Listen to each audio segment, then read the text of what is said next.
والدین کا جنازہ کون پڑھائے؟ کیا بیٹا ماں باپ کا جنازہ خود پڑھا سکتا ہے خواہ کوئی عالم موجود ہو یا نہ ہو؟ ضیاء صاحب ملیشیا سے پوچھتے ہیں۔ جی ہاں بھائی، بیٹا اپنی ماں اور باپ کا جنازہ بالکل پڑھا سکتا ہے، بالکل جائز ہے، باعث برکت ہے۔ لیکن مسجد کی جو امام ہے نا، جس میں اکثر میت نمازیں پڑھا کرتی تھی زندگی میں، یا آپ پڑھتے ہیں، تو امام کا حق بہرحال پہلے ہے، کیونکہ جس کے پیچھے فرض نماز پڑھی ہو تو بہتر یہی ہے کہ اسی کے پیچھے آپ جنازہ بھی پڑھیں، اس کو اہمیت دینے کے لیے۔ لیکن اگر بیٹا پڑھا دے تو بھی جائز ہے۔ جنازے والے گھر میں ہاتھ اٹھا کر دعا کرنا، میت کے گھر پر مروجہ طریقے سے اس کے جنازہ پڑھنے سے پہلے ہاتھ اٹھا کر دعا کرنا کیسا ہے؟ بعض لوگ جنازہ پڑھنے سے پہلے تو نہیں کرتے لیکن بعد میں کرتے ہیں، اس کا کیا حکم ہے؟ نظر محمد کراچی سے۔ بھائی، جنازے کے بعد جو دوبارہ سے دعا مانگی جاتی ہے تو بدعت ہے، اس کا تو کوئی ثبوت نہیں ملتا کہیں بھی۔ جنازہ تو خود ایک دعا ہے۔ باقی یہ کہ بعض علاقوں میں ایسا ہوتا ہے کہ جب کوئی مر جاتا ہے تو میت کے جو لواحقین ہیں وہ بیٹھے ہوتے ہیں، لوگ آ کے تعزیت کر کے ہاتھ اٹھا کے دعا مانگتے ہیں۔ ابھی دعا سے فارغ ہوئے، کوئی نیا بندہ آیا، پھر وہ دعائے خیر، پھر وہ شروع ہو گئی، پھر تیسرا آدمی آیا، وہ سب اخپل طریقے سے دعائیں مانگتے ہی رہتے ہیں، اور جو میت کے جو میزبان جو لواحقین ہیں وہ بیچارے تھک جاتے ہیں۔ ہم نے خود یہ منظر دیکھا ہے، وہ پھر کوئی آئے گا بولے دعائے خیر، وہ پھر ہاتھ اٹھائی، پھر وہ کچھ دعائیں مغفرت کر کے پھر دوبارہ پھر ایک دم بندہ آ گیا، پھر دعا، پھر دعا۔ تو یہ بدعت عمل ہے، اس کو چھوڑ دینا چاہیے، اس کا کوئی ثبوت نہیں ہے۔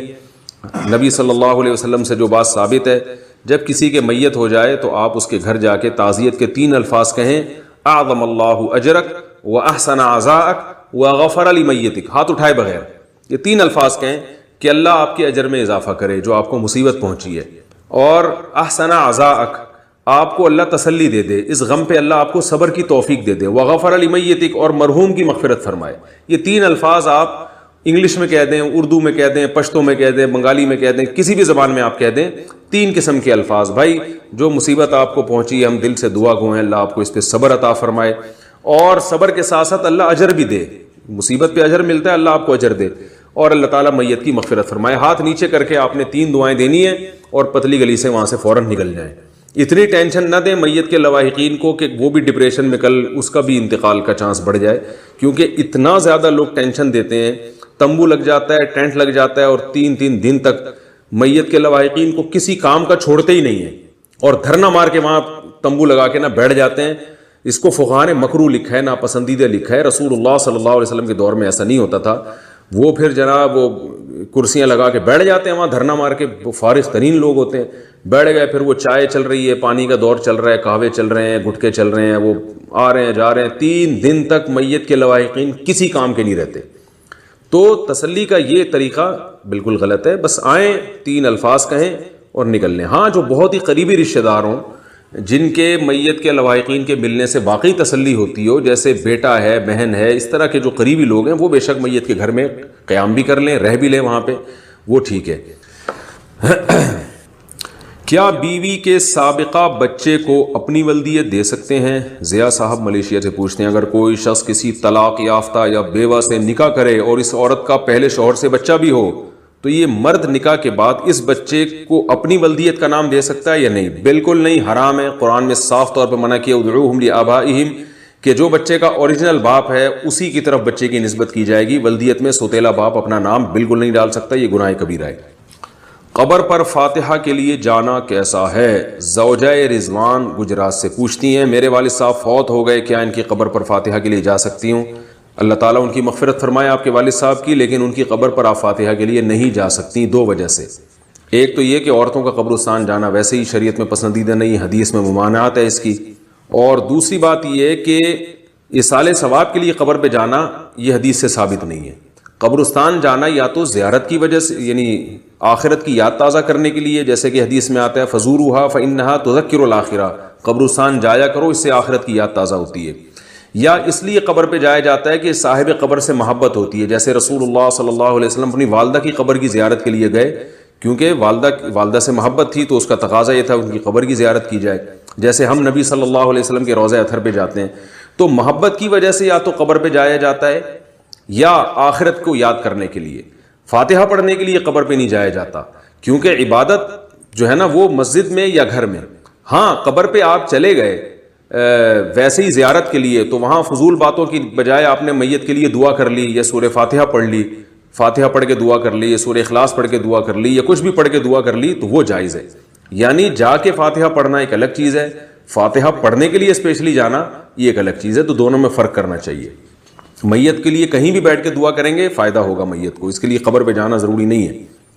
والد کی وفات کے بعد روزانہ قبرستان جانا.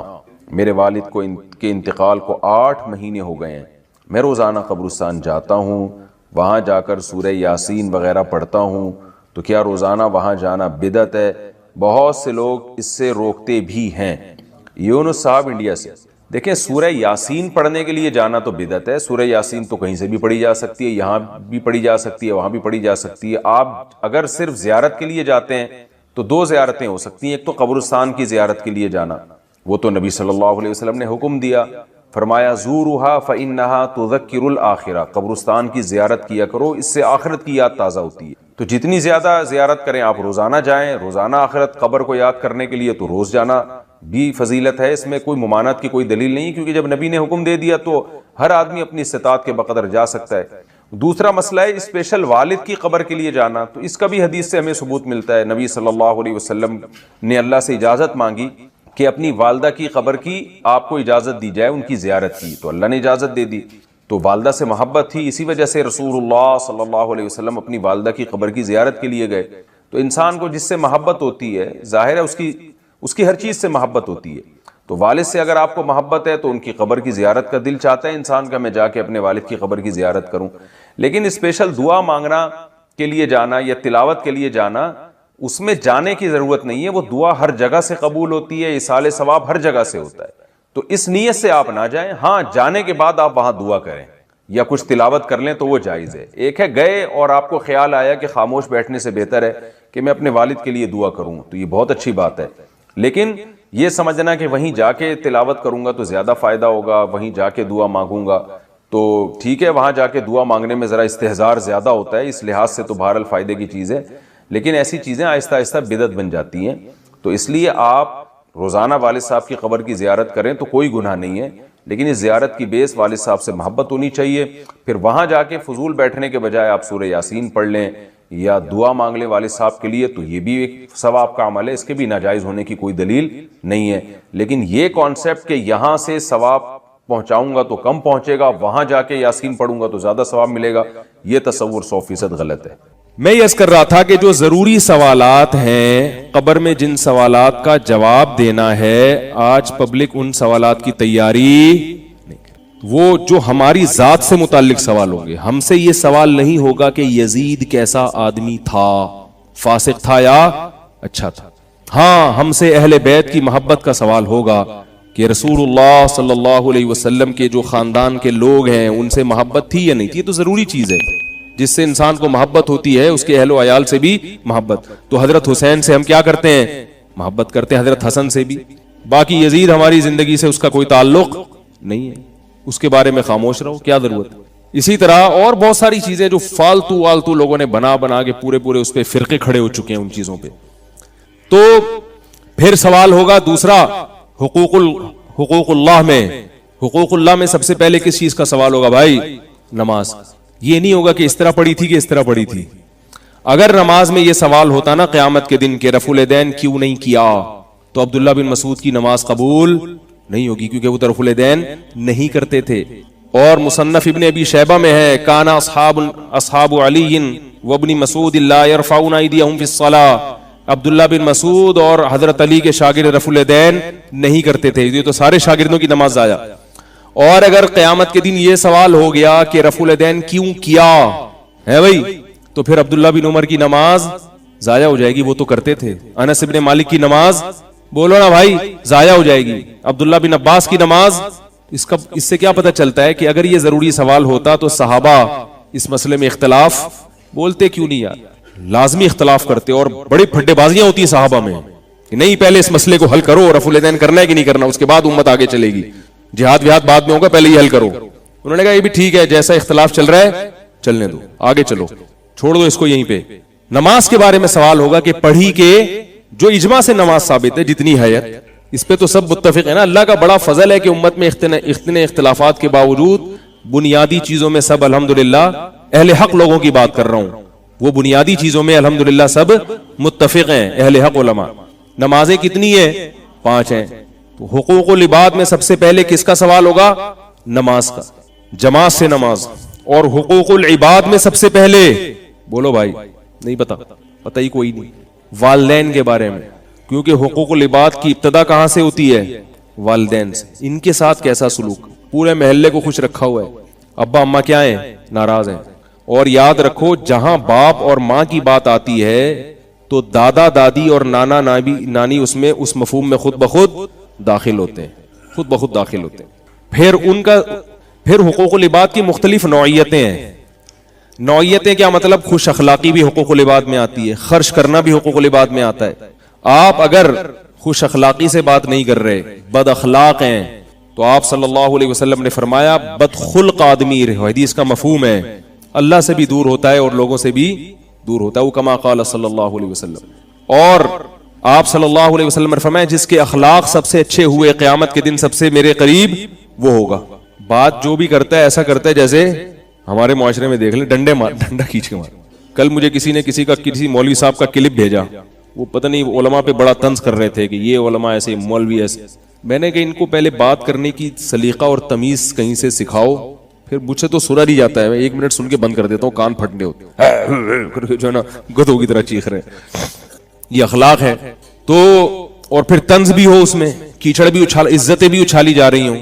کہتے ہیں نا کہ ایک مشہور ہے نا کہ بھی شکل اچھی نہ ہو تو کم از کم بات تو اچھی کر لے آدمی. تو بات بھی گندی اور اسٹائل بھی گندا, اور لوگ واہ واہ واہ واہ سبحان اللہ واہ واہ. یہ قرآن حدیث ہر فرقے میں ہوتے ہیں, میرا مقصد کسی خاص فرقے کی نہیں, ہر فرقے میں ایسے لوگ ہوتے ہیں, ہر مسلک میں ایسے لوگ ہوتے ہیں. تو خوش اخلاقی, آپ صلی اللہ علیہ وسلم نے فرمایا یہ جو بد اخلاقی ہے نا غصے سے شروع ہوتی ہے. ہر آدمی ہر وقت ناک پہ مکھی بٹھا کے گھوم رہا ہے.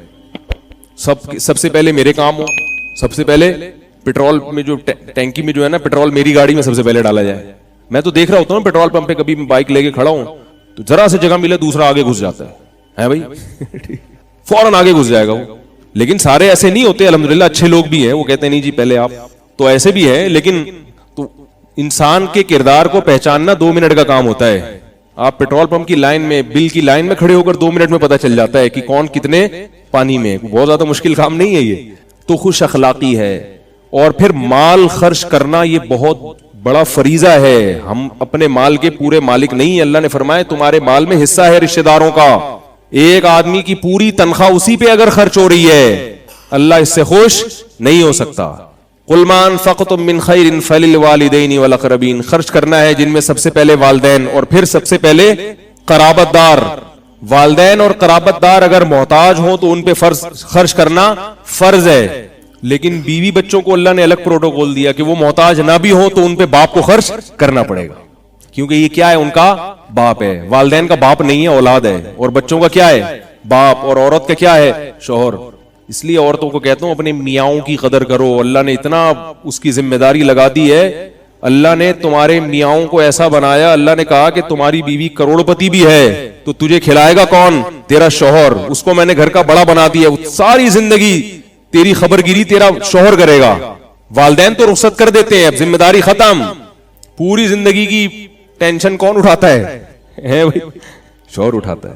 اور یہ جو مشرقی شوہر ہیں, مسلمان شوہر, ان کی اگر عظمت خواتین کو سمجھ میں نہیں آتی, یورپ میں جا کے دیکھو, وہاں کے شوہر بڑے اچھے ہیں, خوش اخلاق ہیں, ہر بات تھینک یو سے. جیسے ہمارے ہوتے ہیں نا وظیفہ شروع میں 11 دفعہ درود شریف, آخر میں 11 دفعہ, تو انگریز جب بھی بات شروع کرے گا مسکرا کے تھینک یو کے ذریعے, درمیان میں کچھ رپورٹ پیش کرے گا بڑے مزے سے بہت اچھے اخلاق کے ساتھ, اور آخر میں پھر کیا کہے گا, تھینک یو کہہ کے. چل جاب سے بھی نکالیں گے تو تھینک یو کہہ کے نکالیں گے. اتنے اچھے اخلاق بھائی, تھینک یو, اب آپ جا سکتے ہیں, آپ یہ سگنیچر کر دیں, یہاں پہ آپ مستعفی ہو جائیں, آپ. اتنے اچھے اخلاق. اور ہمارے یہاں جاب پہ بھرتی بھی کریں گے نا تو تمیز سے نہیں کریں گے, دھمکی سے شروع کریں گے بات, پہنچ جانا کل صبح 8 بجے. تو لیکن اتنے اچھے اخلاق کے باوجود بیوی پہ خرچ کرتے ہیں, نہیں کرتے, بچوں پہ خرچ کرتے ہیں. اس لیے کہتا ہوں بھائی آخرت میں انشاءاللہ اتنے نالائق ہونے کے باوجود مسلمان اوپر ہوں گے انشاءاللہ.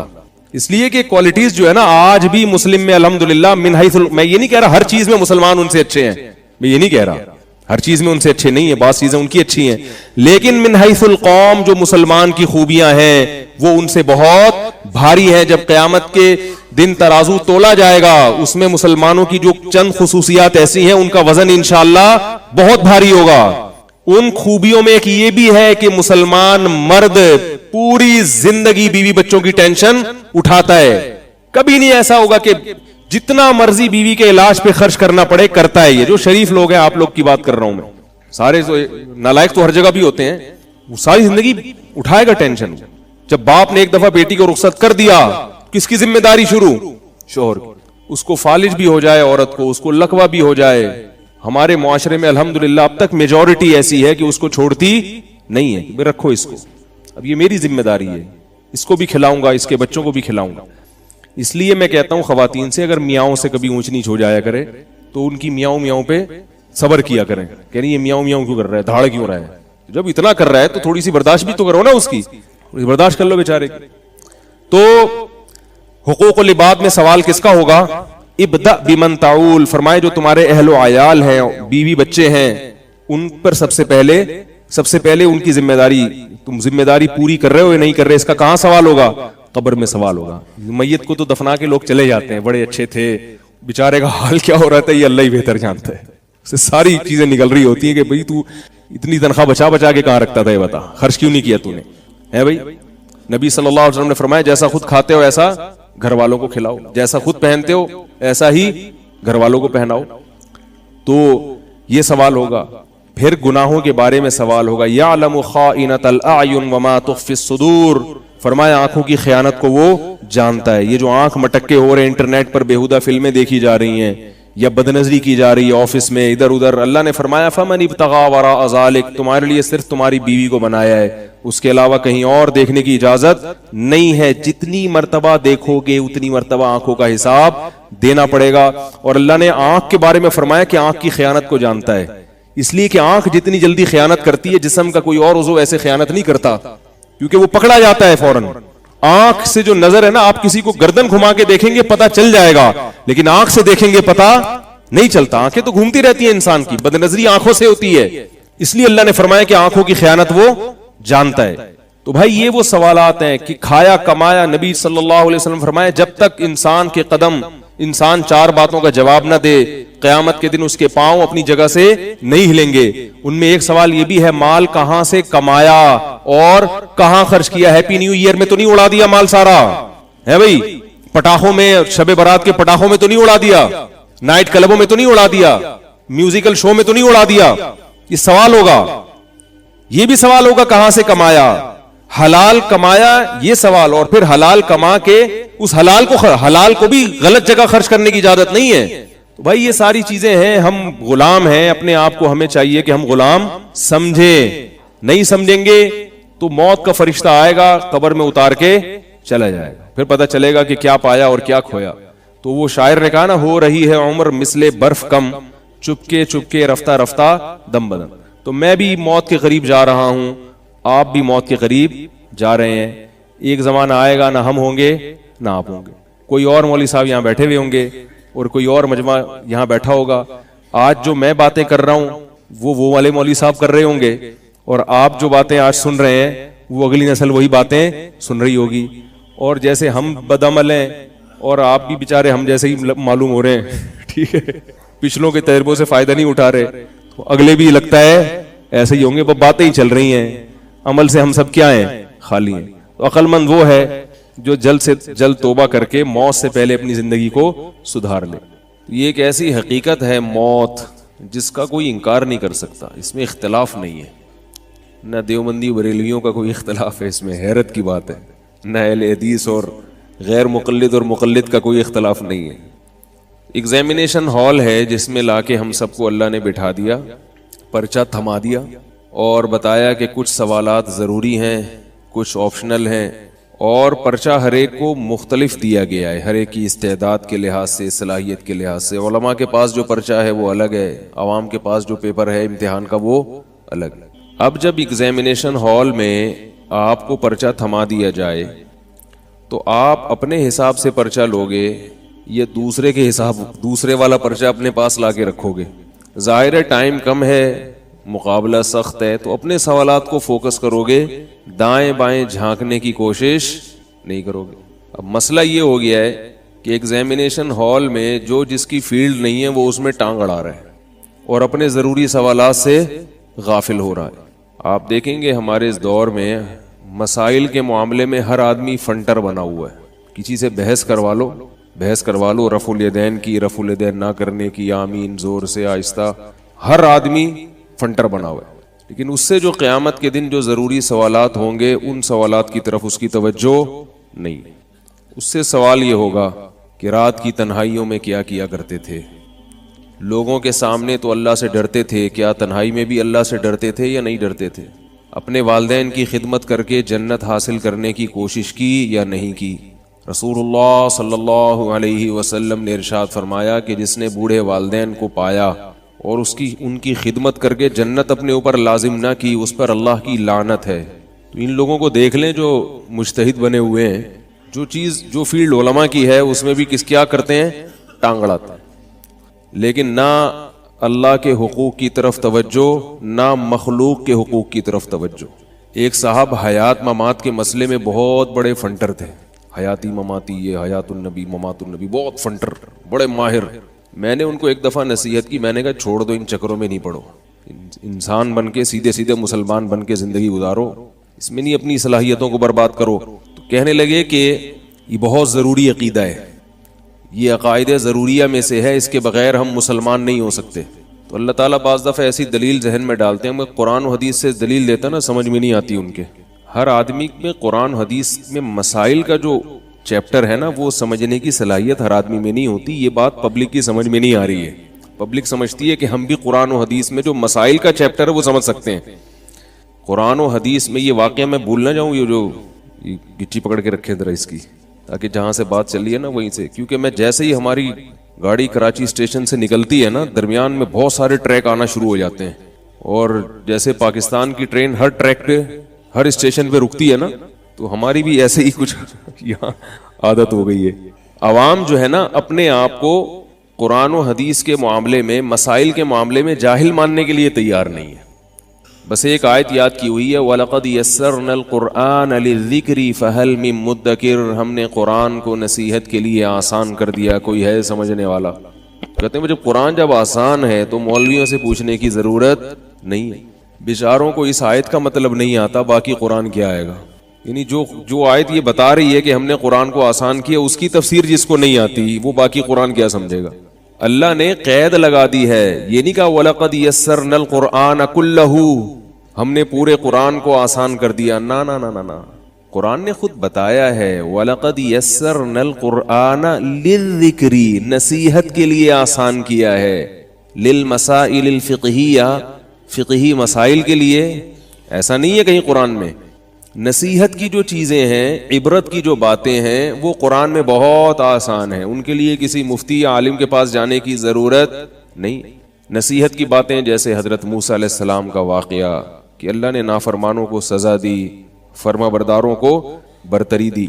اللہ تعالیٰ نے دنیا پرستوں کو ہمیشہ ناکام کیا ہے, پیغمبروں کی اتباع کرنے والوں کو ہمیشہ کامیاب کیا ہے. یہ عبرت کی باتیں. آخرت, اللہ کے وجود اور اللہ کی قدرت کے دلائل. هو الذی خلق من الماء بشرا, دیکھو اس نے پانی سے بوند سے تمہیں بنایا. فجعلہ نسبا وصہرا, عزت کتنی دے دی اس نے, خاندان میں پیدا کیا, ددیال نلیال سسرال والا خاندان لگا دیا. یہ وہ باتیں ہیں جن کو سن کے اللہ کی محبت پیدا ہوتی ہے, اللہ کا خوف پیدا ہوتا ہے. یہ نصیحت کہلاتی ہیں یہ باتیں. دیکھو باپ جب اپنے بیٹے کو سمجھاتا ہے تو کبھی تو وہ سمجھانا نصیحت کی باتیں ہوتی ہیں, کبھی کوئی چیپٹر پڑھا رہا ہوتا ہے اس کو. اگر وہ نصیحت کی بات کرے گا تو بہت آسانی سے بچے کی سمجھ میں آئے گی, کیونکہ نصیحت کی بات ہمیشہ آسان ہوتی ہے تو سمجھ میں آتی ہے. اب باپ اپنے بیٹے کو سمجھا رہا ہو کہ بیٹا بڑوں کے تجربے سے فائدہ اٹھاؤ, بڑوں کی زندگی بڑوں سے پوچھ کے چلا کرو, کیونکہ ہمارا تجربہ تمہارے تجربے سے زیادہ ہے. اب یہ بہت آسان الفاظ ہے نا اس کے لیے. ایسی نصیحت باپ بیٹے کو کر رہا ہے کہ بیٹا وہ ڈکشنری کھول کے بیٹھا ہوا ہے کہ ابا نے جو یہ لفظ کہا تھا اس کا مطلب کیا ہے, اور یہ جو سینٹنس استعمال کیا اس میں سبجیکٹ کیا ہے, آبجیکٹ کیا ہے, ورب کیا ہے. ایکٹیو وائس کیا ہے، پیسو وائس کیا ہے، تو وہ نصیحت کا فائدہ ہوگا؟ نصیحت انتہائی آسان الفاظ میں ہوتی ہے، لیکن یہی باپ جب بیٹے کو، یہ وکیل ہے مثال کے طور پر ابا، یہ بیٹے کو لا اور قانون پڑھا رہا ہو، پھر یقیناً ڈکشنری کی کتابیں کھول کے، یہ ابا کہیں پروفیسر بھی ہیں، یونیورسٹی میں لیکچرار بھی ہیں، تو وہی لیکچر جو یونیورسٹی میں دیا ہے وہ اپنے بچے کو بھی دے رہے ہیں، اور اس میں لا سمجھا رہے ہیں، لا پڑھا رہے ہیں، اس کو قانون سمجھا رہے ہیں کہ دفعہ 144 کیا ہوتی ہے، دفعہ 145 کیا ہوتی ہے، آرٹیکل فلاں کا مطلب کیا ہے، تو اس میں وہ آسان نہیں ہوگا، اس کا ایک متن ہوگا، پھر اس کی تشریح ہوگی، پھر اس کی تشریح میں مختلف آراء بھی ہوں گی، رائے بھی ہوگی، بھئی یہ جو لا ہے، سپریم کورٹ نے اس لا کے تحت جو فیصلہ کیا تھا، اس فیصلے کی روشنی میں اس لا کا یہ مطلب ہے، اس قانون کا یہ مطلب ہے، 73 کے آئین کی جو فلاں شق ہے، اس شق کا مطلب کیا ہے، تو سپریم کورٹ نے جو فیصلہ کیا ہے اس کے مطابق اس کا یہ مطلب ہے۔ ممکن ہے اس پر کوئی اعتراض ہو کہ نہیں، پہلے سپریم کورٹ کا فیصلہ یہ نہیں تھا، وہ تھا۔ جہاں مسائل کی بات ہوگی، قانون کی بات ہوگی، لا کی بات ہوگی، اس کو ڈیفائن کرنا پڑے گا، اور ڈیفائن کرنے والے بھی اس کے اہل ہوں گے، ہر نتھو پتو کا کام نہیں ہوگا۔ یہ میرا موضوع نہیں ہے، میں اصل بات کی طرف ابھی آ رہا ہوں، ابھی تو گاڑی نکلی ہے، ٹھیک ہے نا، ابھی تو اسٹیشن ہم نے چھوڑا ہے۔ تو قرآن ہی میں اللہ کا ارشاد ہے، یہ یاد رکھو، جتنے لوگ آج کل جو علماء سے آپ کو دور کرتے ہیں، بزرگوں سے آپ کو دور کر رہے ہیں، لیبل قرآن و حدیث کا لگا رہے ہیں، یہ قرآن و حدیث نہیں جانتے۔ یہ اگر صحیح طرح سے قرآن و حدیث پڑھ لیتے تو یہ اس قسم کی باتیں نہ کرتے۔ قرآن ہی میں اللہ کا ارشاد ہے، وَأَنزَلْنَا إِلَيْكَ الذِّكْرَ لِتُبَيِّنَ لِلنَّاسِ مَا نُزِّلَ إِلَيْهِمْ، ہم نے اس نصیحت کو آپ پر نازل کیا تاکہ آپ لوگوں کے سامنے اس کو کھول کھول کے بیان کریں۔ اگر یہ خود واضح ہوتا تو نبی بیان کیوں کرتے؟ اس پر ایک اشکال ہوگا کہ یہاں بھی تو ذکر کا لفظ ہے، وَأَنزَلْنَا إِلَيْكَ الذِّكْرَ، یہاں ذکر کے بارے میں قرآن کہہ رہا ہے کہ نبی بیان کریں گے، اور وہاں قرآن کہہ رہا ہے ذکر کے لیے ہم نے قرآن کو آسان کر دیا۔ تو یاد رکھو، یہاں یہ جو دوسری آیت میں نے پڑھی ہے، یہاں ذکر سے مراد قرآن ہے، کیونکہ قرآن کا ایک نام ذکر بھی ہے۔ وہاں ذکر سے مراد قرآن نہیں ہے، کیونکہ قرآن کے نام کا الگ اللہ نے تذکرہ کیا ہے۔ تو پتا چلا کہ اگلا لفظ ذکر، اس سے قرآن کا ایک مخصوص موضوع مراد ہے، پورا قرآن مراد نہیں ہے۔ اب یہاں سے آپ لوگ کی جو سگنل ہے نا، انہوں نے کیچ کرنا ختم کر دیا۔ اگر پھر بھی اتنی سی بات بھی سمجھ میں نہیں آتی تو پھر سوچ لو کہ جب ہمیں اتنی موٹی بات سمجھ میں نہیں آ رہی تو پورا قرآن، پوری حدیث مسائل کے باب میں کہاں سے سمجھ میں آئے گی؟ تو یہ بھی بہت بڑی جہالت ہے کہ ہر آدمی قرآن و حدیث سے مسائل سمجھ سکتا ہے، یہ غلط ہے۔ بہت بڑے تابعی امام لیث رحمہ اللہ فرماتے ہیں، الحدیث مضلۃ الا لأہلھا، حدیث سراسر گمراہی ہے سوائے ان لوگوں کے لیے جو اس کے سمجھنے کے اہل ہیں۔ فرمایا لولا اعان اللہ بمالک، اگر اللہ ہمیں امام مالک، وہ تابعی نہیں تھے، سوری، امام لیث تبع تابعی نہیں، بھل خیر القرون میں آتے ہیں، بہت بڑے فقیہ مجتہد تھے، محدث تھے۔ فرماتے ہیں لولا اعاننا اللہ بمالک، اگر اللہ امام مالک کے ذریعے ہماری مدد نہ کرتا حدیث سمجھنے میں، ہم گمراہ ہو جاتے، تباہ ہو جاتے۔ تو یہ بات خود قرآن سے ثابت ہے کہ قرآن میں مسائل کا باب ہر ایک کی سمجھ میں نہیں آئے گا۔ اس کی ایک مثال دے کے میں اصل بات کی طرف آتا ہوں۔ وہ آپ نے پکڑی، میں تو بھول گیا وہ کیا تھا، گچی پکڑ کے رکھی ہوئی ہے نا آپ نے، جو واقعہ بتا رہا تھا۔ قرآن مجید میں آیت نازل ہوئی، کلوا واشربوا حتى يتبين لكم الخيط الابيض من الخيط الاسود، رمضان میں تم کھا سکتے ہو کب تک؟ جب تک صبح سفید دھاگا سیاہ دھاگے سے ممتاز اور جدا نہ ہو جائے۔ صبح سفید دھاگا سیاہ دھاگے سے ممتاز اور جدا نہ ہو جائے۔ صحابی نے کیا کیا، رمضان میں رات کو اپنے تکیے پر ایک کالا دھاگا اور ایک سفید دھاگا رکھ کے سو گئے۔ اٹھ کے صبح دیکھ رہے ہیں کہ سفید، اتنی روشنی ہو جائے کہ سفید دھاگا کالے دھاگے سے ممتاز ہو جائے۔ تو نبی کے پاس آ کے پوچھا، آپ صلی اللہ علیہ وسلم نے فرمایا اس کا یہ مطلب نہیں ہے، یہاں دھاگے سے یہ والے دھاگے مراد نہیں ہیں۔ صبح صادق کی جو سفید پٹی ہے جو کالی روشنی سے ممتاز ہو جائے، کیونکہ وہ بھی مستطیل پھیلتی ہے، تو وہ بھی دھاگے کی طرح ایسے لمبی پھیلتی ہے وہ روشنی، وہ مراد ہے دھاگے سے۔ صحابی کو قرآن سمجھنے میں غلطی ہوئی کہ نہیں ہوئی؟ حالانکہ وہ عربی جانتے تھے۔ آج کل جتنے انجینئر پروفیسر بیٹھے ہوئے ہیں نا، ان لوگوں کو عربی بھی نہیں آتی، ترجمے دیکھ دیکھ کے باتیں کرتے ہیں۔ ایک صاحب مجھے کہنے لگے کہ یہ جو امام ابو حنیفہ نے حدیث کی مخالفت کی ہے کہ 3 رکعت وتر پڑھتے ہیں, حدیث میں تو ایک رکعت وتر کا ذکر ہے. میں نے کہا کون سی حدیث ہے جس میں ایک رکعت وتر کا ذکر؟ انہوں نے کہا حدیث میں آتا ہے کہ یوتر بواحدۃ, کان نبی صلی اللہ علیہ وسلم یوتر بواحدۃ, ایک رکعت وتر پڑھا کرتے تھے. تو میں نے کہا یہ حدیث کا ترجمہ کون سی حدیث میں ہے؟ یہ جو آپ اس کا ترجمہ کر رہے ہو یہ کون سی حدیث میں یہ والا ترجمہ؟ تو انہوں نے کہا ترجمہ تو حدیث میں نہیں ہوگا نا, ترجمہ تو اردو میں ہوگا, تو اردو تو تھی نہیں. تو میں نے کہا جس آدمی نے اس حدیث کا ترجمہ کیا ہے آپ کو یہ پتا ہے کہ یہ ترجمہ اس کا بنتا ہے کہ نہیں بنتا؟ اس معاملے میں بھی تو آپ تقلید کر رہے ہو, جو انہوں نے لکھ دیا آپ نے مان لیا. یو تیرو کا یہ مطلب لینا, ہمیشہ یہ مطلب لینا کہ ایک رکعت وتر پڑھتے تھے, یہ مطلب لغت میں جو یو تیرو کا اصل مطلب ہے او ترا یو تیرو ایتارن, جفت کو طاق بنا دینا. ایون جو عدد ہوتا ہے نا اس کو آڈ کہتے ہیں جو دو پہ تقسیم نہ ہو سکے. میں بڑا کنفیوز رہتا تھا کہ ایون جو ہے وہ جفت کو کہتے ہیں یا طاق کو کہتے ہیں, یہ بھول جاتا تھا. تو میں نے پھر ایک ایسے جو الفاظ ہوتے ہیں نا جو مشابہ ہوتے ہیں ان کے لیے کچھ علامات رکھ لیا کریں. تو ایون میں 4 عدد ہیں, 4 حروف ہیں, ای وی ای این, اور آڈ میں کتنے ہیں؟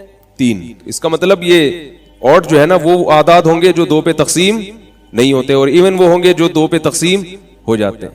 یہ بڑی ٹیکنیکل باتیں, اس طرح لفظ یاد رہتے ہیں. قرآن مجید میں 2 الفاظ استعمال ہوئے ہیں, سندس اور استبرق. سندس کہتے ہیں باریک ریشم کو, استبرق کہتے ہیں موٹے ریشم کو. ابھی ہم طلب علمی کے دور میں یاد کر کے تھک جاتے تھے, پھر بھول جاتے تھے کہ موٹا ریشم ان میں کون سا ہے اور باریک کون سا ہے. تو ہمارے استاذ نے کہا استبرق, قاف یہ جو آ رہا ہے نا موٹا موٹا لفظ آ رہا ہے نا, کیا خیال ہے؟ استبرق, رق بولو گے قاف آ رہا ہے, قاف موٹا تازہ ہوتا ہے, قاف ویسے بھی گول ہوتا ہے. جو گول کس لوگ ہیں وہ دیکھنے میں قاف لگ رہے ہوتے ہیں.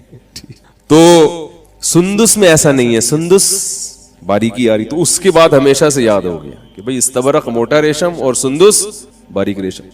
اسی طرح ایک لفظ ہے رمل اور ایک لفظ ہے عربی میں رمل.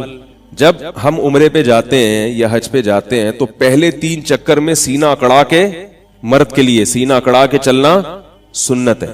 اور کسی حدیث میں عورت کو سینہ اکڑا کے چلنے سے منع نہیں کیا گیا, مگر پوری امت کا اجماع ہے کہ عورت رمل نہیں کرے گی. اس سے پتہ چلتا ہے کہ ہر مسئلہ حدیث میں بیان نہیں ہوتا. کسی حدیث میں عورت کو مردوں کی طرح رکوع کرنے سے منع نہیں کیا گیا, اس کے باوجود چاروں ائمہ کا اتفاق ہے کہ عورت مردوں کی طرح رکوع نہیں کرے گی, سمٹ کے کرے گی, کیونکہ وہ عورت ہے. وہ اکڑ کے نماز نہیں پڑھے گی, وہ سردے میں اپنے سرین کو نہیں اٹھائے گی, وہ عورت کا عورت ہونا ظاہر کرے گی کہ میں عورت ہوں, مرد نہیں ہوں. تو جن چیزوں کا تعلق پردے سے اور حیا سے ہے اس میں عورت تمام باتوں میں مرد سے خود بخود جدا ہے. سمجھ میں آ رہی ہے بات؟ تبھی عورت زور سے لبیک نہیں کہے گی, حالانکہ کسی حدیث میں زور سے لبیک کہنے سے عورت کو منع نہیں کیا گیا. یہ جو لوگ کہتے ہیں نا کہ صلو کما رأیتمونی اصلی, نبی نے فرمایا جیسے میں نماز پڑھتا ہوں ایسے پڑھو, تو نبی نے یہ بھی تو فرمایا حج جیسے میں نے کیا ویسے کرو, خذوا عنی مناسککم, جیسے میں نے حج کیا ایسے کرو. تو نبی نے تو صفا مروہ میں دوڑ لگائی ہے, تو ہم یہ حدیث عورتوں کو کیوں نہیں سناتے کہ نبی نے دوڑ لگائی ہے اور نبی نے فرمایا؟ حدیث کا مفہوم تو یہی ہوا نا کہ جیسے میں نے حج کیا ویسے ہی کرو. تو نبی نے تو دوڑ لگا کے کیا, تم آہستہ کیوں کر رہی ہو, تم بھی دوڑو. ظاہر ہے یہی کہا جائے گا کہ جن چیزوں کا حیا سے تعلق ہے اسلام اس میں عورت کو عورت دیکھنا چاہتا ہے, اس میں عورت کا عورت پنا جھلکنا چاہیے. یہ بھی میرا موضوع نہیں ہے, اس پر کہنے کے لیے اور بہت کچھ ہے, کیونکہ میں پھر وہ لوگوں کے سوالات شروع ہو جاتے ہیں کہ بھئی یہ والی بھی تو ہے, یہ بھی تو ہے, یہ بھی تو ہے. تو ابھی اس کو فی الحال ہم یہ درمیان میں آ رہے ہیں, گولے گنڈے والے بھی آ رہے ہیں, گرمنڈے. وہ تو جب ٹرین چلتی ہے تو آپ کو پتا ہے اسٹیشن پہ پھر ہر آدمی ٹرین پہ تو چڑھتا ہے نا, تو اب تو وہ ٹرینوں میں آوازیں ہی نہیں آتی گرمنڈے. پہلے زمانے میں کھڑکیاں کھلی ہوتی تھی ٹرین کی, دھول مٹی آ رہی ہوتی تھی, اور اب تو ٹرینیں بھی بڑی لگژری سی ہو گئی ہیں. وہ مزہ ہی ٹرین کا ختم ہو گیا, بیٹھو آرام سے لاہور پہنچ گیا, تو مزہ ہی نہیں آیا. پہلے ہم چھکا چھک کرتے ہوئے جاتے تھے, لیٹرین میں پہنچنا ایک بہت بڑا مجاہدہ ہوتا تھا. واش روم کے باہر غریبوں کی ایک پوری لائن ہوتی تھی جو بغیر ٹکٹ سفر کر کے وہاں سو رہے ہوتے تھے. ان غریبوں کو پھلانگتے ہوئے جانا, ان سے ریکویسٹ کرنا, پھر وہاں جانا اور پانی بھی مل جانا, اتنی سکون ملتا تھا, لوگ ریلیکس ہو جاتے تھے کہ یار اللہ کی اتنی نعمتیں. کیونکہ ٹینشن کے بعد جو سکون ملتا ہے تو اس سکون میں جو لذت اور مزہ ہے وہ بغیر ٹینشن والے سکون میں نہیں ہے. تو خیر میں یہ عرض کر رہا تھا, کیا بات تھی وہ جو ابھی میں یہاں سے اس میں جو موضوع ذہن میں لے کے بیٹھو نا تو پھر وہ اسی پہ کنٹینیو رہتا ہے آدمی. لیکن یہ بھی علمی باتیں ہیں, یہ الگ موضوع کے تحت پھر آتی ہیں. ہاں میں عرض کر رہا تھا کہ دیکھو صحابی رسول نے آیت کا مطلب غلط سمجھا. اس پر قرآن مجید کی آیت نازل ہوئی, ایک لفظ نازل ہوا من الفجر, فرمایا کلو وشربو حتی یتبین لکم الخیط الابیض من الخیط الاسود من الفجر کا لفظ نازل ہوا تاکہ دوبارہ کسی کو کنفیوژن نہ ہو. من الفجر یعنی فرمایا کہ اس سے مراد کیا ہے, فجر کی روشنی ہے, دھاگے مراد نہیں ہے. یہاں ایک سوال پیدا ہوتا ہے کہ قرآن یہ کنفیوژن پہلے ہی دور کر دیتا تاکہ یہ نوبت ہی نہ آتی. ایک لفظ صحابی کے نہ سمجھنے کی وجہ سے بعد میں نازل کیا جا رہا ہے, تو اللہ تو عالم الغیب ہے, اللہ پہلے ہی کنفیوژن دور کر دیتے, من الفجر نازل کر دیتے. کیا خیال ہے بھائی؟ تو بھائی اللہ اگر پہلے کر دیتے نا نافذ نازل, تو یہ فلسفہ پھر سمجھ میں ہمارے لیے آپ کو سمجھانا بہت مشکل ہوتا کہ اللہ کے بیان کے بغیر یا نبی کے بیان کے بغیر قرآن سمجھ میں نہیں آتا. یہ بات پھر سمجھ میں نہیں آتی. سمجھ میں آ رہی؟ اب آ گئی سمجھ میں یا اب بھی نہیں آئی؟ شکر ہے. تو اور وراثت کے مسئلے جتنے بھی ہیں آپ قرآن سے براہ راست نکال کے دکھا دو. حالانکہ وراثت کو تو قرآن نے بڑی ڈیٹیل سے بیان کیا ہے, پھر بھی بڑی مشکل ہے. قرآن مجید میں ہے کہ فَإِن كَانَتَا فَوْقَ اثْنَتَيْنِ فَلَهُنَّ ثُلُثَا مَا تَرَكَ, باپ مر جائے بیٹا کوئی نہ ہو اور 2 سے اوپر بیٹیاں ہوں تو ان کو 2/3 وراثت ملے گی. 2 سے اوپر ہو تو کیا ملے گی؟ 1/3, 2/3, 66.66%. وَإِن كَانَتْ وَاحِدَةً فَلَهَا النِّصْفُ, اگر ایک بیٹی ہو تو اس کو آدھی ملے گی. 2 کو کتنی ملے گی؟ قرآن نے کیا کہا؟ 2 سے اوپر ہو تو 66.6%, 1 ہو تو 50%. 2 کا تو تذکرہ ہی نہیں ہے. لیکن 2 کو بھی کتنی ملیں گی؟ 66%. 1 سے اوپر جتنی ہوں گی 66.66% لے لیں گی وہ, اور 1 اگر ہوگی تو سب فتویٰ یہی دیتے ہیں. لیکن یہ مسئلہ قرآن سے اس طرح سے جب تک آپ مفسرین کی تفسیر نہیں پڑھو, اس کا مفہوم کیا ہے, حدیث کا مطلب کیا ہے, آپ نہیں پڑھو, صرف لفظی الفاظ سے آپ مسئلہ مستنبط نہیں کر سکتے. سمجھ میں آ رہی ہے بات کہ نہیں آ رہی ہے؟ اب کوئی پروفیسر مستقبل میں پیدا ہو سکتا ہے, وہ یہ دعویٰ کر سکتا ہے کہ 2 بیٹیوں کو 66% نہیں ملے گا کیونکہ قرآن میں آ رہا ہے کہ 2 سے اوپر ہوں گی تو ملے گا. اس کا مطلب 2 سے کم ہوں گی تو نہیں ملے گا. پھر یہی مطلب نکلتا ہے نا. کل کوئی نیا پروفیسر یہ بھی پھینک سکتا ہے مارکیٹ میں آ کے. اس لیے ایک اصول یاد رکھو, کبھی بھی اجماع امت سے اعتراض مت کرو. اجماع امت سے جو ہے نا کبھی بھی آپ نے ہٹنا نہیں ہے. خیر, وہ جو گچی پکڑی تھی, میں یہ عرض کر رہا تھا کہ ایگزامینیشن ہال میں آپ بیٹھے ہوئے ہیں, ضروری پیپر جو عوام کے لیے ضروری ہیں ان کی طرف توجہ نہیں ہے. رفع الیدین کے جھگڑے اچھی طرح آپ کو رٹے ہوئے ہیں. جس چیز کا قبر میں سوال ہوگا اس کے کو فوکس نہیں کیا جا رہا, اس کو فوکس نہیں کیا جا رہا. تو میں واقعہ بتا رہا تھا, ایک صاحب کو میں سمجھا رہا تھا یار یہ حیات ممات کے جھگڑوں میں مت پڑو, تو وہ کہہ رہے نہیں یہ ضروری ہے. تو میں نے ان سے کہا کہ اچھا آپ کی بیوی حیاتی ہے یا مماتی ہے؟ اس نے کہا اس بیچاری کو کیا پتا یار یہ کیا ہوتا ہے, یہ تو مولویوں کے آپس کے جھگڑے ہیں, اس بیچاری کو کیا پتا. تو میں نے کہا جب اس بیچاری کو نہیں پتا اور پھر بھی آپ کے خیال میں وہ جنت میں جا سکتی ہے, تو آپ بھی اگر بیچارے بن جاؤ تھوڑے دنوں کے لیے.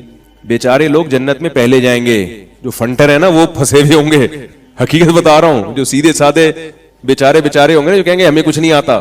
تبلیغ والوں کی ایک سب سے بڑی خوبی کیا ہے, وہ اپنے آپ کو کبھی بھی عالم مفتی نہیں مانتے, بلکہ ان کے تو علماء کو بھی ہم نے دیکھا ہے کہ آپ اگر مسئلہ پوچھنے جائیں نا کسی تبلیغ میں کسی عالم کے پاس, تو وہ اپنے سے سینئر کی طرف کہتے ہیں بھائی ان سے پوچھو, مجھ سے نہیں پوچھو, میں کچھ نہیں ان کے مقابلے میں, ان سے پوچھو ان سے.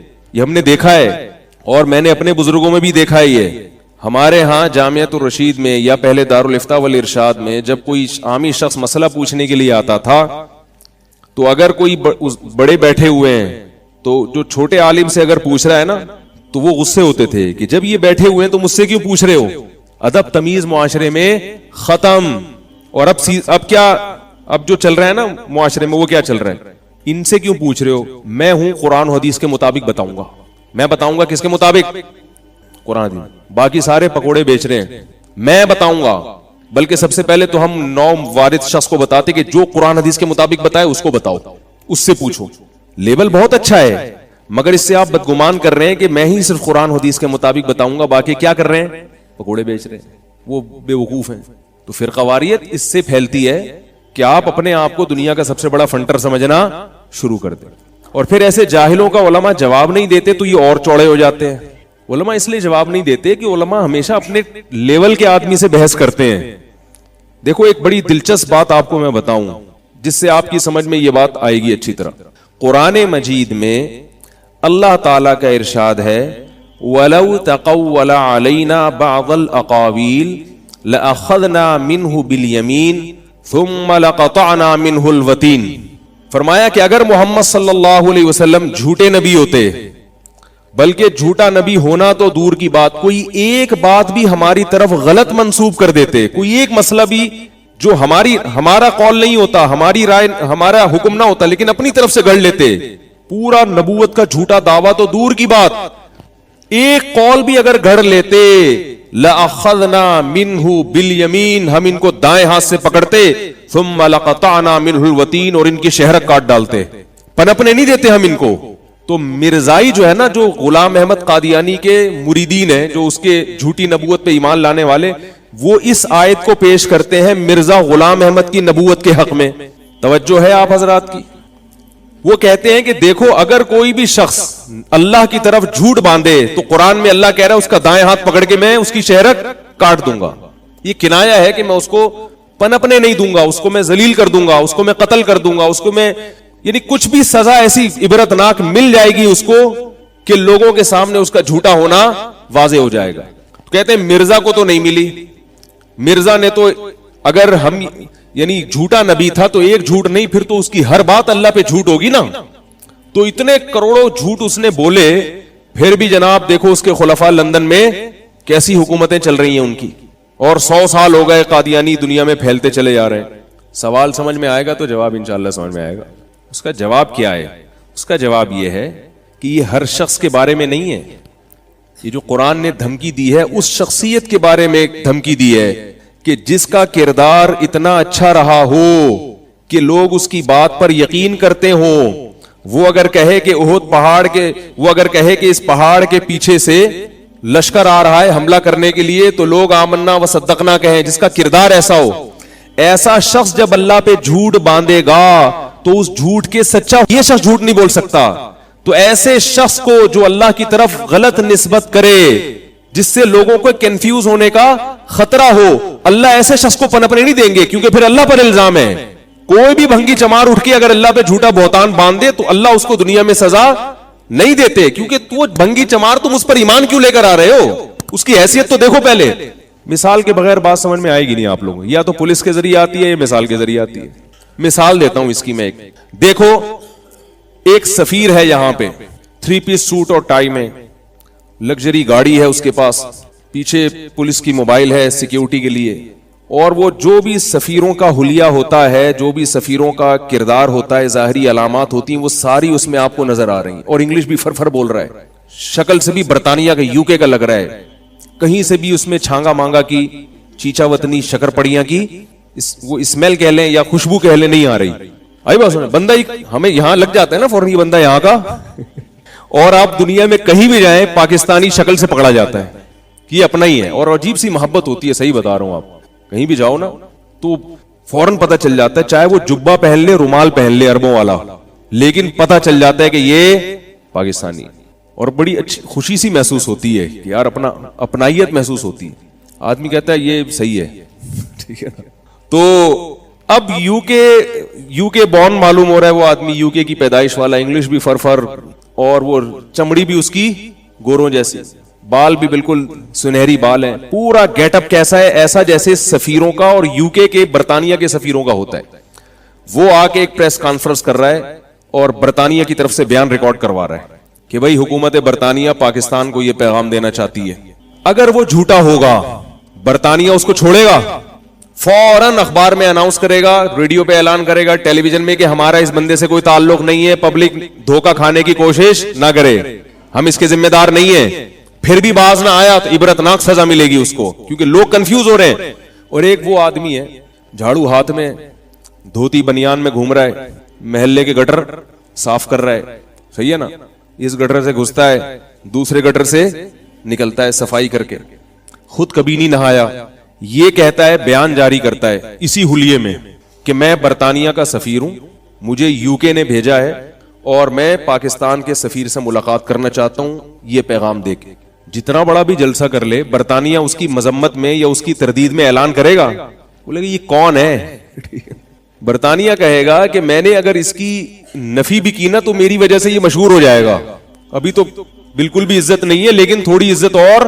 تو اس پر جو ایمان لانے والے ہیں, اس کو میرا سفیر سمجھنے والے, وہ مخنچو ہیں, وہ اتنے گرے ہوئے لوگ ہیں, ان کی مینٹل اپروچ اتنی کم ہے کہ مجھے وضاحتی بیان جاری کرنے کی ضرورت نہیں, جس نے گمراہ ہونا ہے ہو جائے. تو یاد رکھو نبی کا بھی ایک گیٹ اپ ہوتا ہے, وہ ظاہری حلیہ نہیں ہوتا. اللہ کسی ہر شخص کو نبوت نہیں پکڑا دیتے. انبیاء کی زندگی نبوت سے پہلے بھی بے داغ ہوتی ہے اور نبوت کے بعد بھی بے داغ ہوتی ہے. ہر شخص کو نبوت نہیں ملتی, ہر نیک آدمی کو نبوت نہیں ملتی.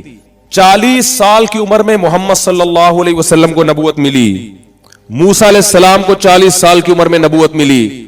اس سے پہلے کی زندگی وہ لوگوں کے سامنے دلیل ہوتی ہے, گواہ ہوتی ہے وہ زندگی اس بات پر کہ یہ جھوٹ نہیں بول سکتے. عیسیٰ ابن مریم کو بچپن میں نبوت ملی, مگر بغیر باپ کے اللہ نے پیدا کیا اور ماں کی گود میں اپنی ماں کی پاک دامنی کی گواہی دلوائی.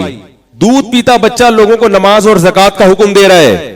ایسی بے داغ سیرت, ایسا خوبصورت کردار, ایسے خوبصورت کردار کا آدمی اگر اللہ پہ ایک جھوٹ بھی باندھے, اللہ فرماتے ہم اس کو پنپنے نہیں دیں گے, کیونکہ اس کی دعوت پر اس کی دعوت سے لوگ کنفیوز ہو رہے ہیں. لوگ وہ سمجھیں گے کہ اللہ کا کلام ہے, حالانکہ وہ اللہ کا کلام نہیں ہوگا. رہا مرزا غلام احمد قادیانی کا معاملہ, تو اس کی سیرت بے داغ بولو بھائی نہیں, کیونکہ ایسا شخص ہی نہیں تھا کہ اس میں کوئی ایسی چیزیں ہوں کہ اس کو دیکھ کر اس پر لوگ ایمان لے کر آئے. اس کی کیا دلیل ہے کہ اس کا کردار خراب تھا؟ سوال پیدا ہوتا ہے. بھائی بات یہ کہ مولوی صاحب آپ کو کہاں سے پتا چل گیا؟ آپ کیا مرزا کے دور میں پیدا ہوئے تھے؟ ہے بھائی, آپ کو کیسے پتا چلا کہ اس کا کردار بہت اچھا تھا, وہ نیک آدمی تھا, اس کی نیکی اور طہارت اور تقوی کی وجہ سے اللہ نے نبوت اس کے شانے پہ رکھ دی. اس کے کردار کے غلط ہونے, اس کے 2 نمبر آدمی ہونے, کرپٹ ہونے, بد کردار ہونے کی سب سے بڑی دلیل یہ ہے کہ آپ مرزائیوں سے مرزا غلام احمد قادیانی کے کیریکٹر اور کردار پہ اگر بحث کرنا چاہو, مرزائی زہر کا پیالہ پی لے گا, مگر مرزا کی نبوت پہ بحث کرے گا, اس کے کردار پہ بحث بولو نا بھائی. یہ مشاہدہ ہے, یہ کتابوں کی پڑھی ہوئی, یہ میرا ذاتی مشاہدہ ہے. اور خاص طور پہ جو ختم نبوت میں جو لوگ لگے ہوئے ہیں علماء, ان سے آپ پوچھیں وہ بھی آپ کو یہی کہیں گے. مرزائی اس پر مناظرے کے لیے تو آمادہ ہوں گے کہ وہ نبی تھا یا نہیں تھا, اس پر آمادہ کبھی نہیں ہوں گے کہ وہ شریف انسان بھی تھا یا بولو نا یار. وہ ڈائریکٹ نبوت سے شروع کرتے ہیں, پہلے وہ نبوت کو منوائیں گے, پھر جب نبی مان لیا تو شریف تو پھر فرض کرنا ہی پڑے گا نا. کہ پھر نبی کے تو ہر الٹے کام کو بھی, جو جھوٹا نبی ہے وہ جب سچا مان لیا تو ہر الٹے کام کو آپ کو صحیح کرنا پڑے گا. اس تو نبوت سے پہلے کیا ہے؟ شرافت ہے. جو شرافت کے بجائے شر اور آفت کا مجموعہ ہو, اس کو اللہ کیسے نبوت دے سکتے ہیں؟ اور اگر کوئی اس کی نبوت پر ایمان لاتا ہے, کوئی اس کی باتوں میں یقین کرتا ہے, تو اللہ کہتے ہیں کر لے, ہم نے کوئی گارنٹی لی اس کی, اس کا کردار دیکھو. میں آج جتنے مرزائی دنیا میں ہیں, قادیانی ہیں, ان کو چیلنج کرتا ہوں کہ کسی بھی بزرگ, کسی بھی عالم کے پاس جو تھوڑا بہت بھی ختم نبوت کے ٹاپک پر شد بدھ رکھتے ہیں, مرزا کے کردار پر مناظرہ کرنے کے لیے تیار ہو جاؤ. قادیانی زہر کا پیالہ پی لے گا, مگر اس پہ تیار بولو بھائی نہیں ہو. تو یاد رکھو, جیسے جو شخص اللہ پہ جھوٹ باندھے, ان میں سے ہر شخص اس قابل نہیں ہوتا کہ اللہ اس سے برات کا اعلان کرے, کیونکہ وہ اس کی ایسی حیثیت ہی نہیں ہے. ایسے ہی علماء میں جو بھی انٹرنیٹ پر مفتی بن کے لوگوں کو مسئلے بتانا شروع کر دے, تو ہر مفتی بھی, ہر ایسا شخص بھی اس قابل نہیں ہوتا کہ علماء اپنے اوقات کا حصہ اس جاہل پہ خرچ کرنا شروع کر دیں. تھوڑا بہت تڑکا علماء لگاتے رہتے ہیں, تھوڑا بہت, تاکہ پتہ لگے کہ بھئی یہ صرف ہمارے دعوے نہیں ہیں, ان دعووں کے پیچھے دلائل بھی ہیں. مگر ان کا علماء کا موضوع یہ نہیں ہوتا, عام طور پر وہ اس لیے نہیں ہوتا. ابھی ہم رو رہے تھے غامدی صاحب کو, ایک نئی فلم آئی ہے شیخ محمد صاحب, ان کو دیکھ کے غامدی صاحب سے محبت ہوتی ہے آدمی کو, حقیقت ہے. وہ بالکل ہی عجیب سی چیز آئی ہے. تو ایسی فلمیں آتی رہیں گی اور ساری قرآن و حدیث کے نام پہ آئیں گی. آنے دو. مولانا طارق جمیل صاحب اللہ ان کی عمر میں برکت دے, میں نے ان کا کلپ دیکھا, وہ لطیفہ سنا رہے تھے, کہہ رہے ایک جگہ میں نے نکاح پڑھایا, انہوں نے پڑھایا یا مجھے پورا واقعہ یاد نہیں, تو وہ لوگوں کی عادت ہوتی ہے نا, جو جس کام میں لگا ہے وہ وہی الفاظ اس کے ذہن میں ہوتے ہیں. تو ایک منشی تھے, وہ ٹرک لگتے تھے نا لائن میں, ایک ٹرک آیا ہے, وہ لوڈ ہوا سامان چلا گیا, تو دوسرے کے بارے میں پوچھتے ہیں کہ کیا ہوا, پھر آڑ دے. تو ان کی زبان پہ چڑھا ہوا تھا آڑ دے. تو قاضی صاحب نے اس سے پوچھا نکاح کے وقت کہ تمہیں اتنے مہر میں یہ عورت قبول ہے؟ اس نے کہا آڑ دے. کیا کہا؟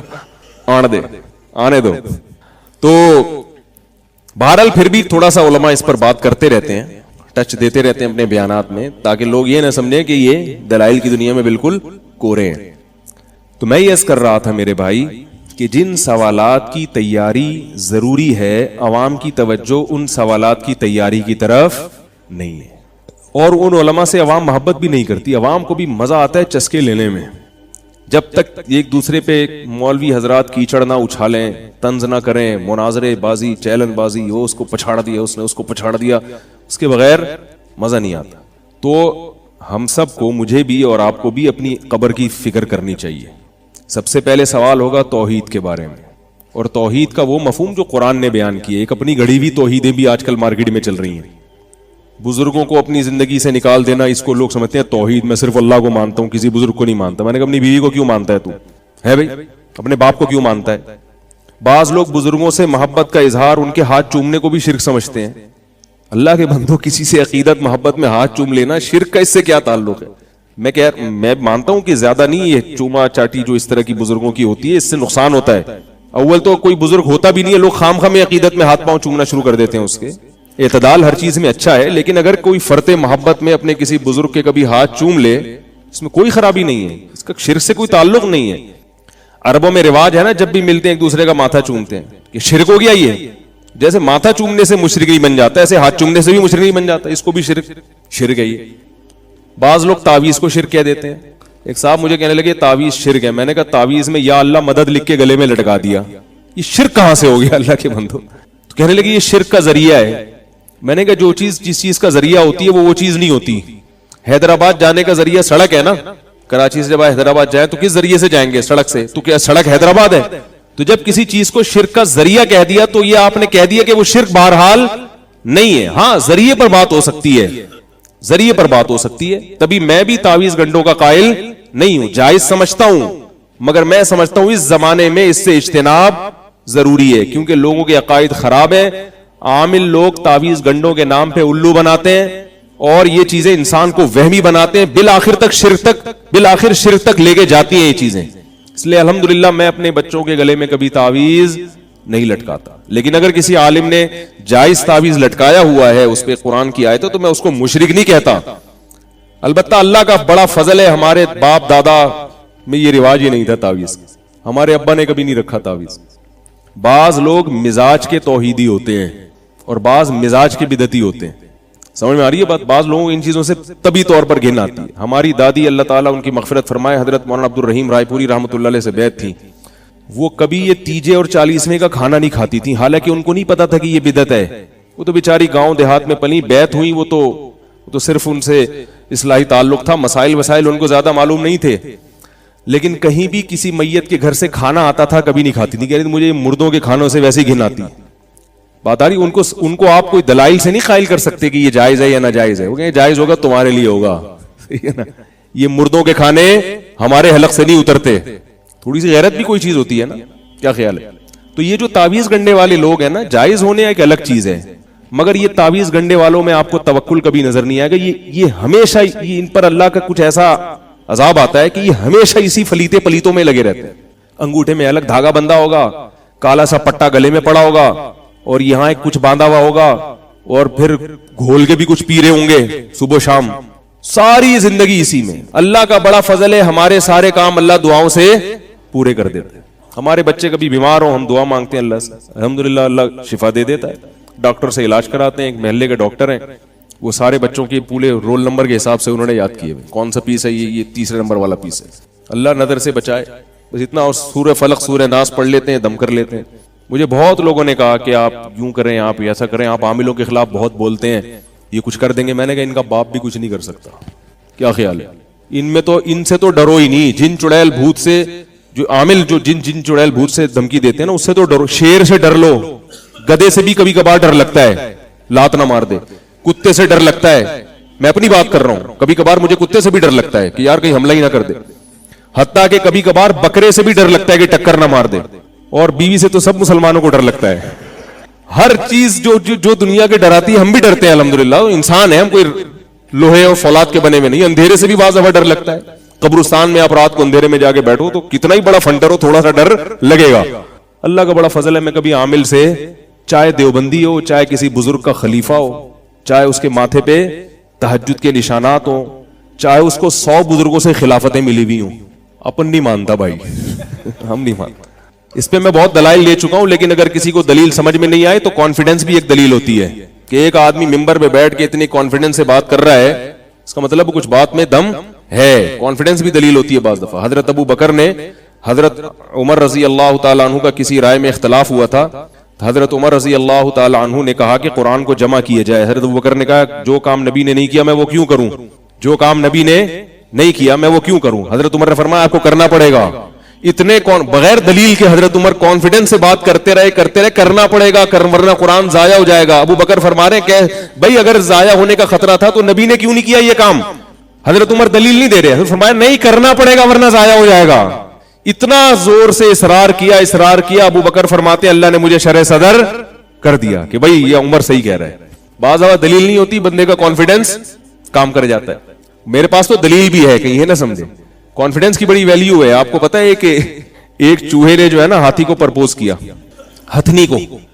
چوہا ہے اور ہاتھی کی جو مادہ ہے ہتھنی, اس کو پرپوز کیا. تو ہتھنی نے بولا تو اپنی اوقات دیکھ, تو اپنی اوقات دیکھ, کمبخت اپنا خاندان دیکھ, اپنا قد دیکھ, نہ تیرا نیچ خاندان کے گھٹیا آدمی, تجھے شرم نہیں آئی, میرے لیے نکاح کا پیغام بھیج رہا ہے, تو شرم نہیں آئی. تو چوہا کہتے ہیں ان سب چیزوں کو چھوڑ, کانفیڈنس دیکھ میرا. ان سب چیزوں کو, یہ خیر لطیفہ ہے, اس کو لطیفہ ہی سمجھے. کہہ رہے ان سب چیزوں کو چھوڑ, ایک خوبی ہے میرے اندر, وہ کیا ہے, کانفیڈنس. تو ہم تو بھائی ایسے اللہ کا شکر ہے کوئی ایسے برے خاندان کے بھی نہیں ہیں, ہمارے پاس تو دلائل بھی ہیں. تو دلائل کے ساتھ جب کانفیڈنس بھی ہو تو بات